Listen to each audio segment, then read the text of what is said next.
Right, let's get started. Now, in some 2 hours or so, President Akufo-Addo will mount the podium and answer questions from the country's top journalists as he winds down the year 2018. Now, we're going to do a bit of a preview of what we expect to come, but why is it that previous events ended up focusing on the questions asked instead of the answers provided by the president? We have a discussion on this as the GJA president, Roland Afil-Moni, and another journalist who I'm sure you'd love to see on our show, join me for a preview of this encounter. Now, before that, though, here are some of the views of Ghanaians about what they expect journalists to put before the president this afternoon. Today at 5 p.m., the president will be meeting the press, and we're here in the streets of Accra to find out from you what questions you would like to ask Mr. President. Thank you very much, sir. So what question would you want to ask the president if you were there at the Jubilee House today? Only one question. How is he going to sustain the free SHS program? Because a lot of Ghanaians have put their trust in him for that. And there are a lot of doubting Thomases out there. So if he is able to answer that question, it will give us the clear idea of where or the direction that we are heading towards. That's the only question. I want to ask Mr. President is that nowadays people are complaining too much. There is no money in the system. There is no money in the system. So what's the government doing so that money will flow in the system? That's only my question I want to ask the president. The question I have for the president elected to cater for us is that we, the aged ones, the pensioners, some of us, our pay that we get in the middle of the month, that is on the 18th, is very small. If I don't have children to help me, then now I'm from hospital. The health insurance is not covering all the medicine. I have to look for money to buy some of them. So what is the president doing to help us? The question to Mr. President is that why is the president not develop the other regions to prevent choked, which Accra is in now? Everywhere in Accra is very choked. People can move here and there. Everybody wants to come to Accra to buy something. Why wouldn't the president develop the different region, other regions like Upper East or any other region, so that the people there wouldn't come to Accra? The question that I will ask him is, they say they are coming for jobs so that boys and we youngest will get something to do to take care of ourselves. But it seems like what they said is not what they are doing.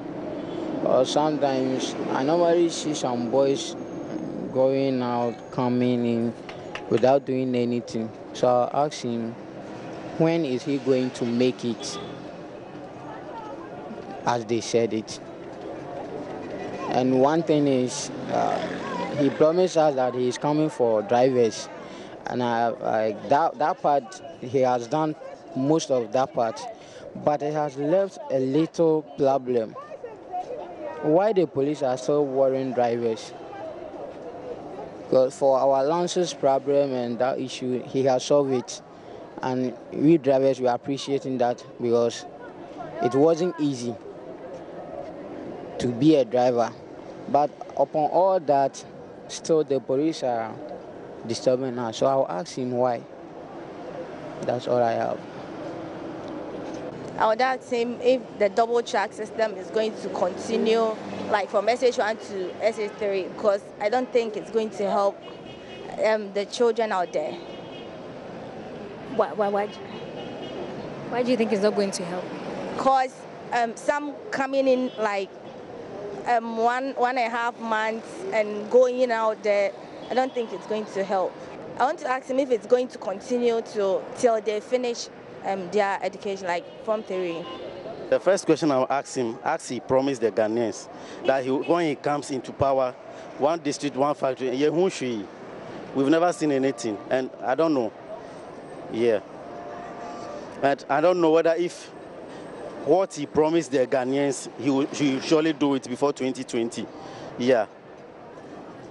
That's Well, I'm going to ask the president if he has been able to achieve all that he has promised before getting to the seats.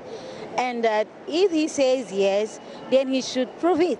He should show us the evidences to prove that he has been able to achieve those things, at least 80% to start with, because for real, it does matters. We need to see evidence to see a proof that really what he says is been what he's been doing, something of that nature, and that people like reality, want to see things and confirm that this is true. Well, providing amenities for the people, for the school, through education or scholarships or something of that nature, right?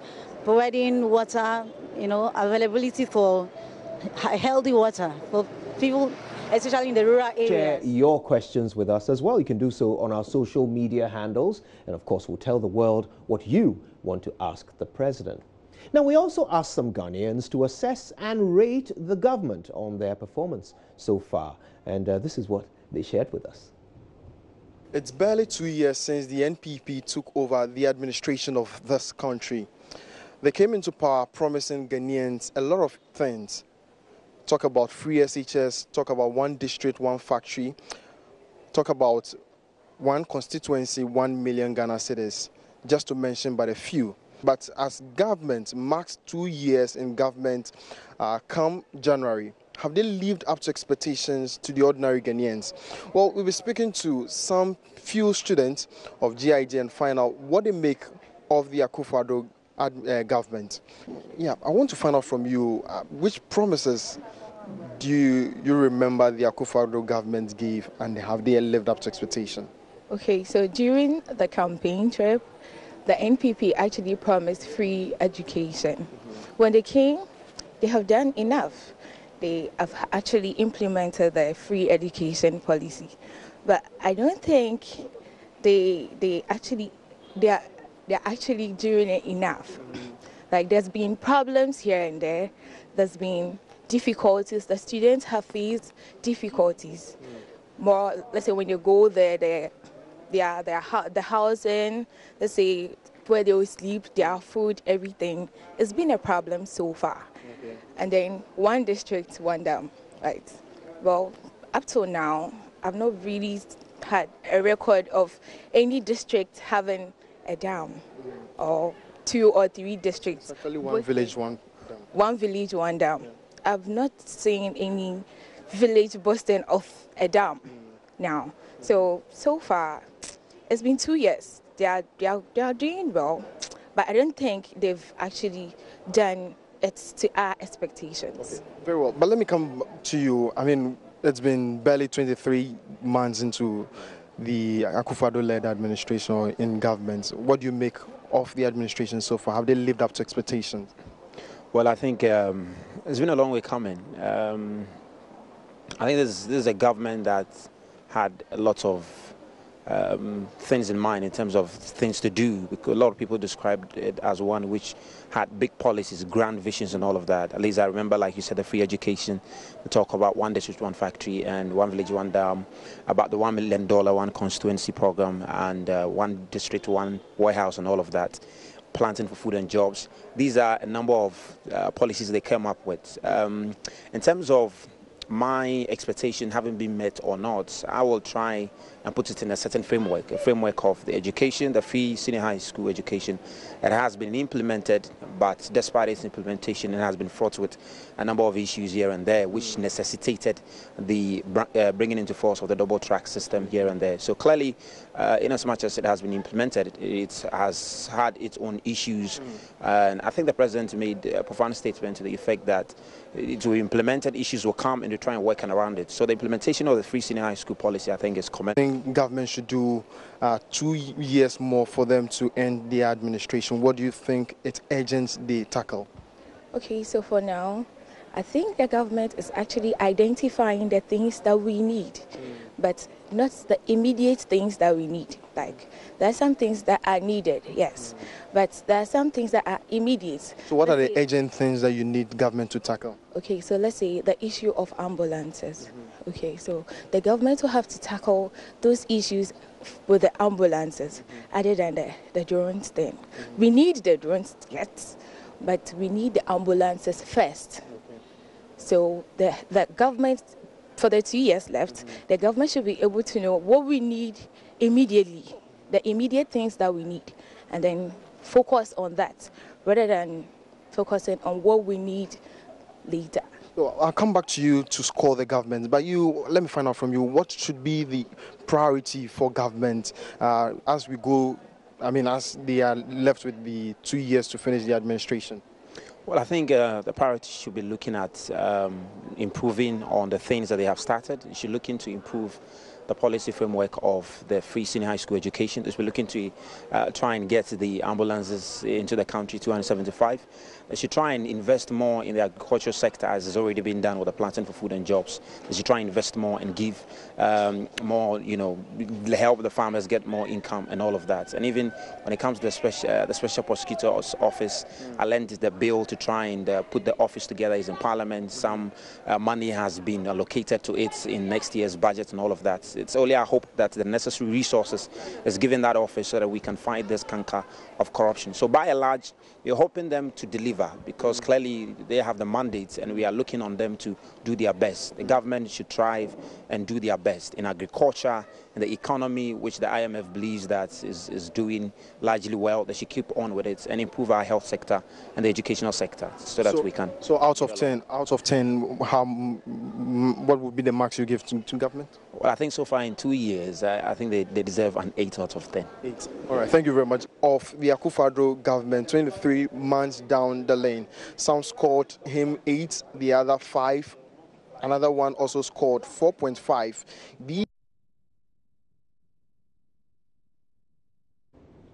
Fascinating insights there from the average Ghanaian, whose assessment of the president was captured in that report. But I'm very excited because my colleague Ifia Pukia is here. She's an editor at Adom FM, and she's a regular face at presidential encounters with the media, very often asking questions, actually, at almost every encounter. She's got a question in there. Good to see you, Ifia. Nice meeting you too, after a long absence. It has been a while, yes. It's been a while, yeah. Yes, but this afternoon is significant. The president, first of all, promised that he would seek to do these every 6 months. How has that turned out? Has that helped him to build a stronger relationship with the media, or has it made no difference? I think to be fair, MPP has a better relationship with the media. And I think that the president's decision to meet the media every 6 months has also added to that kind of interaction. But there still remains a gap between the media and government, which I hope government will ensure to build or close up on that gap, because it's not enough meeting the media every 6 months. Before the 6 months or in between the 6 months, how are you ensuring that information dissemination between government and the masses and the people, the voters, is fluid? You can't hide behind 6 months media encounter to say that you have a good relationship with the media. So I think we can move beyond that. And being the kind of president that he is, being a lawyer, a human rights advocate, and Nana Addo himself has had long-standing relationship with the media, long-standing encounter with the media. So one would have wished that we move beyond just a 6 months media encounter, which is what we told former President Mahama, because he has a media background. So we thought that he would do a better, kind of build a better relationship with the media than we saw under his government. And also because upon seeing what transpired under President Mahama's government, we thought that President Nana Addo would do better. So I think there's still more room for improvement. Right. Now, let's talk about the format of these things, okay? They tend to follow the same sort of format. Under President Mahama, what we would see is he would come in, wouldn't say much, and then give the time to the assembled press men and women to ask questions. Everybody gets the chance to ask one question. No follow-up. The president will answer it as he sees fit, and the matter ends with his final word. That's been the case under President Akufo-Addo as well. Let's critique the format. I mean, surely there's a good side to it. It means more people get a chance to ask a question. But in terms of information which we get from the president for the benefit of the audience, could there be a better way? I think there could always be a better way. Number one, I think that even the organization of the media encounter is a problem. Normally, and since President Akufo-Addo came, you see, they'll give you 3 days notice. I think that is most unfair to the media. Yeah. I would even dare say that it's a little disrespectful to the media. Give us a month notice. Media people are never the repository of knowledge. We rely on interviews and expert opinions. And that's even better because we are not research. We are not, like I said, experts in anything. We are just experts in the media work in which we are, which ensures that we collate information from various places and present it to the audience for the audience to make their own judgments. So a month notice or even a 3-week notice would be better for media people to take their time, invest in research materials, and that will even inform the quality of the questions that we ask there. But 3 days is not enough. And then, why do you think that happens? I think that we've taken a lot of things for granted and we kind of go along with it. I think one of these days we may have to boycott and insist that, look, give us proper notice, because at the presidency, I doubt if anybody takes an invitation to the president for 3 days of an event and the president will honor it. That is disrespectful. So why should we be treated any different? The media is a huge institution. So to organize an event like this, you want to give the media time so that we can take our time, organize our research well, or our statistics or our database, and then do the proper thing that we need to do. I think it's only fair that we do that. Number two, I think that, like you said, and back to the organization, if you go back to President Mahama, President Atta Mills, that gap was there. And I think the media people never complain. But one thing I'll give the MPP government credit for is the inclusion of journalists from the regions in this whole encounter. I think that one they've done well. And the inclusion of GJ and other media organizations like GIBA is also a plus. But I insist that we need to give more time to media people so that we can do research and come and ask quality questions, not questions that is suitable for us, media people, but questions from ordinary people. We could even engage the public and say, give us your own question, like you did the other time. So it's a question from a listener, and you asked it. So, you know, I disagree with those who rate the questions and they say this is bad question, this is that, because ordinary people ask questions that are relevant to them, not relevant to any experts. So experts are looking at GDP and big numbers and all that. The woman in the market, the mason or the tailor, or the dressmaker, or whoever, is looking at a question that reflects on themselves and their pocket. If fuel prices has been reduced, how does that affect them? If Christmas is dry, how does that affect them? So if a question is asked, I think to be fair to everybody, every question there is relevant, and we should leave it at that. So, and back to the issue of the format, I think, to be fair, one of the things I wish they would do is to take away the speeches. This is a media encounter. It's not a speech encounter. The president has so many opportunities to deliver a speech. So this is not the place to do speeches. So go there, initial greetings, thank you for coming here and all that. Let's move into the questions so that we can have a lot of journalists asking questions and doing follow-ups. That would be fair. I think the speeches, for instance, the last media encounter, it was a long speech, I think 3 pages. It encapsulates everything, but that is why there's a State of the Nation's address. For the president to give his address there, this is no place for you to give speeches. I think we should scrap that. And then we should also scrap these paid questions. We can clearly see that even as media people, there are questions that are sponsored. Questions that are there just to praise the president. This is not a praise singing galore. We should even help the president so that we are not being sycophantic. Ask critical questions. The media's role is to keep government on its toes, to ensure that government is accountable. So if you are there to praise the president, please keep it. Oh, Mr. President, and I like your shirt. It's looking good. No, Mr. President, yes, it's good. It's nice. We know. Oh, Mr. President, I must commend you. We don't want those things. Go straight to the Mr. President in my area. These are the issues that is most common with the listeners, my callers, my listeners. These are the issues. No matter how anybody says those questions are irrelevant, as long as it speaks to ordinary people, I think it is fair. Indeed. How about this thing of one question, no follow-up? But that's what I worry about. But I think you can also bear with the organizers. If we're adding regional journalists to the list, then we can understand the number of people who are going to want to ask questions. So to be fair, it's difficult to do follow-ups. But I think with the president's regional tour, that will be a very good opportunity for the president to also include in it a media encounter on all his regional tours, so the regional journalists can get the opportunity to ask their questions at the regional level, so that even at this national level, when not everybody gets the opportunity, those who get the opportunity can also get the opportunity to ask follow-up questions. Indeed. If we do that, nobody will be left out, because I understand even in the region, some media people are concerned about they being left out and all that. But if we included in the president regional tours a media encounter at the regional level, I don't think anybody will feel left out. Is there anything journalists can do to maximize this one question opportunity? What can we do? Can we frame our questions better? Can we liaise with other people to ask follow-ups? I mean, what would be the strategy? I think we can. Research is the key. Research is the key. Like I said, media people are not expertise in anything. So you can liaise with your friends, the lecturers in the political science department or other departments in your university, talk to other stakeholders, which is the reason why if we had enough time, you could engage. Then you could even engage your listeners or your viewers so that they give you questions. Because our viewers, let's respect them. They are not stupid. They're very smart. And people will have Kwabenya Road issue, APC Pokwasi issue, Kumasi Road issue, or maybe a Denta Medina issue, or a healthcare, or drone, or maybe a chip compounds issue. Then we can do better engagement. And then in the hierarchy of questions, we can select the ones that is most relevant to our listeners and ask them. All right. Now, there's a phenomenon that I've noticed. I'm sure I'm not the only one. But more and more, these encounters are becoming opportunities for people to rather assess the media, the journalists asking questions, rather than the president answering them.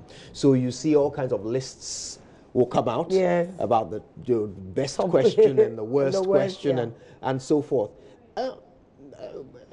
Where from this? And are we risking diluting the purpose of these encounters, or is it a good opportunity for us to assess how well our media is performing? I think this is a new thing in our Fourth Republic, which is also good, because although the Constitution is specific that the media ought to keep authorities or the government in power accountable, it is not wrong if we are also checked or we are also critiqued, because why should we run away from criticism? Why should we run away from scrutiny or assessment? We are assessing. So it's not bad if people assess us. But I think that those who are assessing us should be fair to the assessment. Because like the last one they did, best question, and based on what? And they said there's a test and there's a formula. So if anybody is asking a question about GDP, how many even journalists understand what is GDP? How many market women understand GDP? Teachers understand GDP. Their own GDP is what is in their pocket.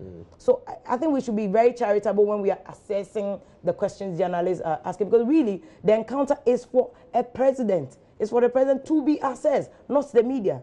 So I think the criticism is fair, but we shouldn't shift the discussion to the questions journalists ask as against the answers the president gave. Are they truthful? Is he being honest? Are they accurate? Are they fair? I think that is more of the discussion. So those who are assessing, it's okay, but do it properly. You know, because for instance, my former colleague, our own former colleague, Kabao, blessed memory, asked a question of whether the president has been tamed by the presidency, and they said that question was irrelevant. I thought that question was one of the most fantastic questions anybody could ask. We have a president who was part of Kumi Prekon, charge, and he was following, leading the crusade, charge.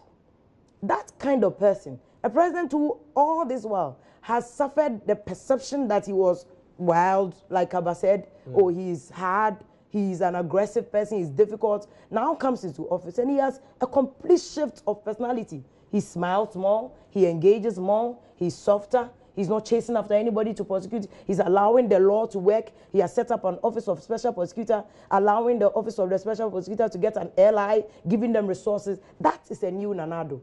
That is a new Nanado. So with respect, that question is not irrelevant. So anybody sees anywhere in Accra, forgetting that we have 10 regions, soon to be about 14 or 16 regions, and you claim it's just Accra, so you think it's irrelevant in Accra. Excuse me. I think that is not fair. Indeed. So we are calling for fairness on the part of those who assess the media's performance at these things. Let me show you some of the comments we've got on social media. We put up a post. Can we see the post that we put up? And then we'll have a look at some of the responses that you put up. So we put up a picture of the invitation, and we asked, what questions would you want the media to ask President Akufo-Addo during the session?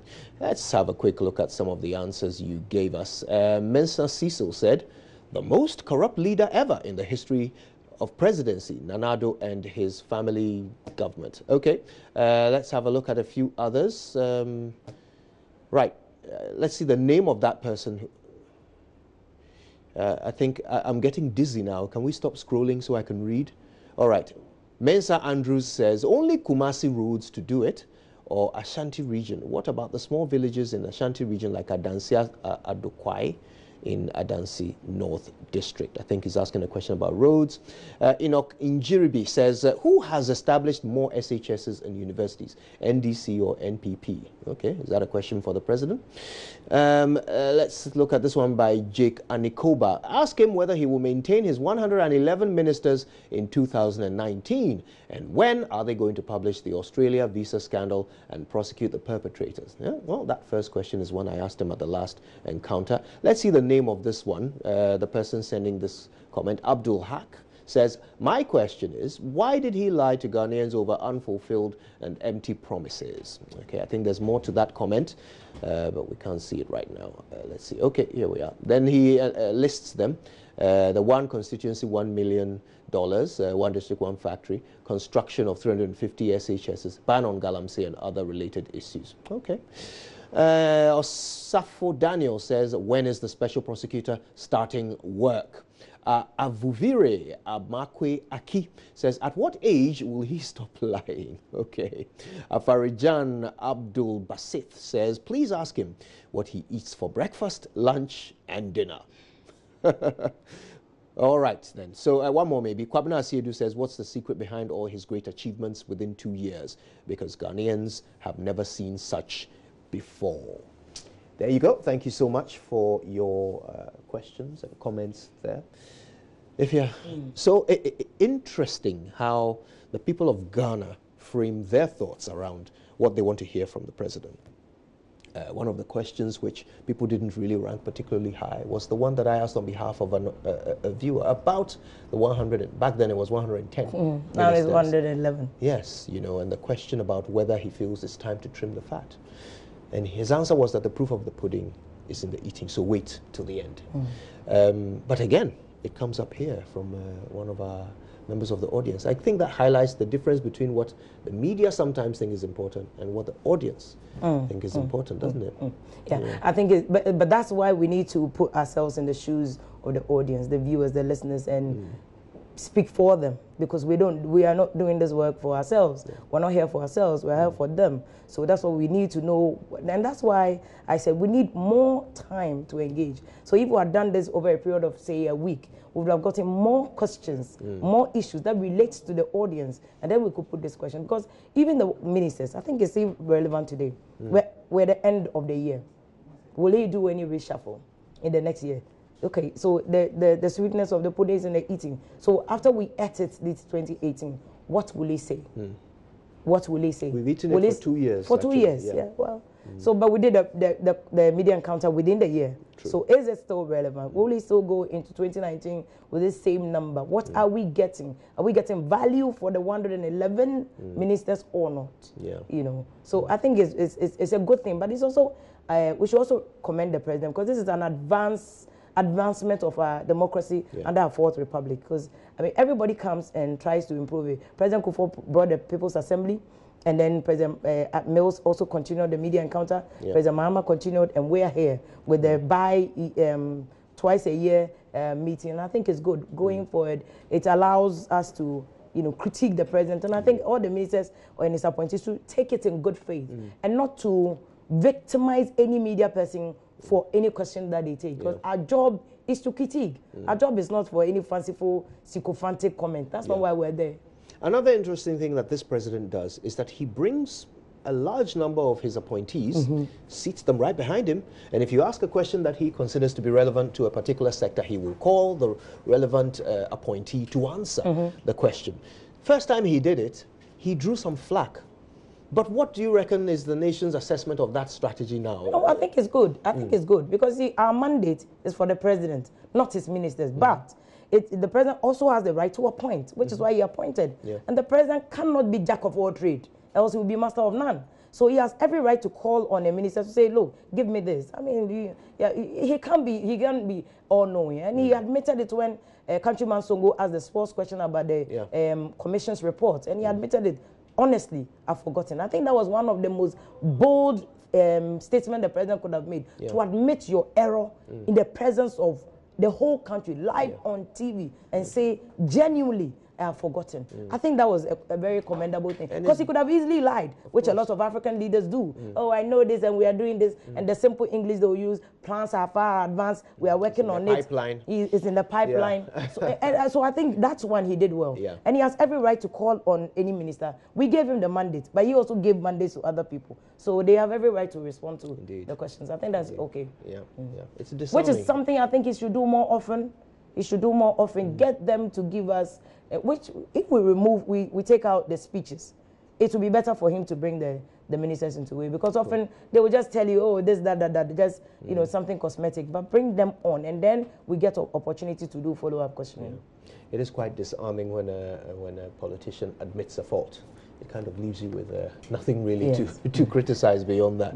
Okay, so let's now talk about the president's actual responses, you know, at the last encounter, because he did reveal quite a lot of information. That was a seminal moment where he admitted he didn't know about the white paper situation, but there were other things he revealed. Let's assess the efficiency of these programs to derive new information from the presidency. How effective are they? I think it's good. For instance, the last session, he read a speech, and in the speech he himself gave statistics of unemployment.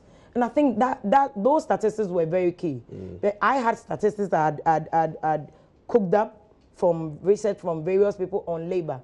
So once he made those admissions in his speech, I thought, wow, because I wanted to ask a question on unemployment, because one of the key campaign promises MPP made. So in the absence of the 1D1F, what was the unemployment situation and what he was going to do about it to deal with it. So I think new information comes, and don't forget that the president fundamentally is a politician. He's always been a politician from the days of his school to today. He's always, so he knows how to use this as an opportunity to control the narrative in the next few days, which is what he's going to do. He's going to do that. President Mahama also had very skillful people who could do that for him. So he will review situations and issues, but often politicians miss some things. So, for instance, under President Mahama, there was a DKM issue which he missed, and the question was put to him, and it became an issue. So, opportunity to do the politics that you want to ordinarily do, and do a bit of bragging, and to, you know, show off that you've achieved A, B, and C is there. We get it. And you understand, President Trump does it all the time, and everybody is criticizing him, and then he comes back to say that, look, I've reduced unemployment, the job is going on well, this is going on, the economy is stronger than it was, people are getting more jobs and all that, people are getting more pay, so he gets away. So you can't blame any politician, and for that matter, President Akufo-Addo, for doing a bit of politics with it, because he's a politician, so that's okay. But then, revealing new information, I think he's going to do it, which is even, for me, the reason why the timing of the media encounter, so that he can get the opportunity to put some things out there.